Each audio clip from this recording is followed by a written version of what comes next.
Personal story segment tonight. The Center for Equal Opportunity, a group chaired by Fox News analyst Linda Chavez, recently traveled to Madison, Wisconsin to speak to university students about affirmative action. Things quickly went downhill. Power to the people! Power to the people! People power! People power! Power to the people!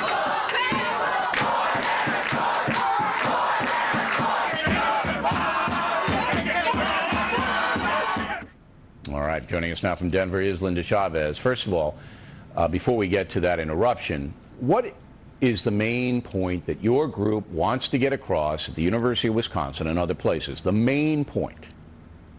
Well, the main point is, Bill, that we are an organization that believes in colorblind equal opportunity. We believe that you should not be judged by the color of your skin. You shouldn't be discriminated against on that basis, but you also shouldn't be given preference.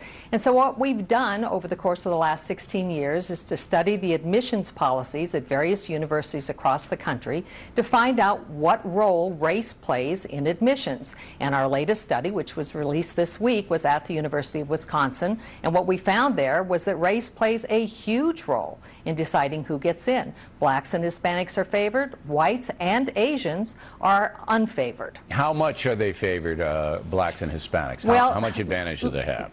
Let me give you an analysis. Everybody's heard that if you smoke, you have a likelier chance of dying of lung cancer. The odds of that are 14 to 1. Let me compare that to what the odds are of getting into school at the University of Wisconsin Madison if you are black compared to white or Asian.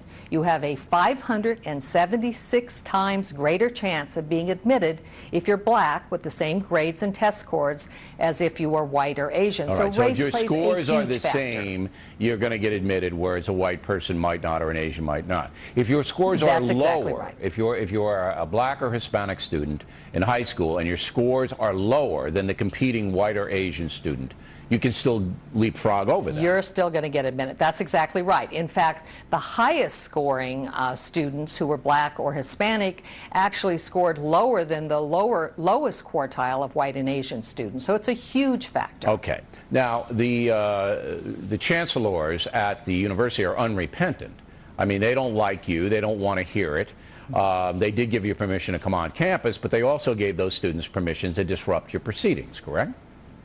I think they did more than give permission. The vice provost of the university actually egged on the minority student groups, called a meeting of them, basically lied to them, said that our purpose in our organization is to outlaw these kinds of groups and to make sure that there are not students of color at the University of Wisconsin. It was propaganda and outright lies. Okay, now this is the vice president, this is vice provost for diversity and climate. That tells you right there what this is. This is a guy named Damon Williams.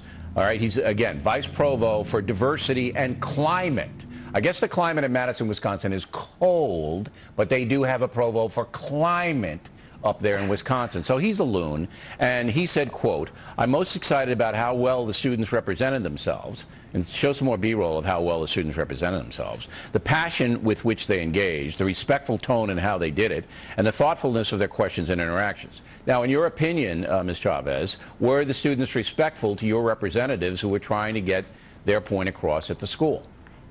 Absolutely not respectful. In fact, they were so unrespectful that when we had our press conference, the manager of the hotel had to issue a statement. He described the group as a mob. More than 100 students forced their way in, knocked employees to the ground, stopped the proceedings from taking place, and Roger Clegg, the president of our organization, had to essentially be escorted out. And I understand the police came as well. Room. And the police were called. That's right. They had to come. But the students were respectful. Now, we've contacted all these University of Wisconsin people. They can come on Monday if they want. They won't. They're going to run and hide. So it's the same con game.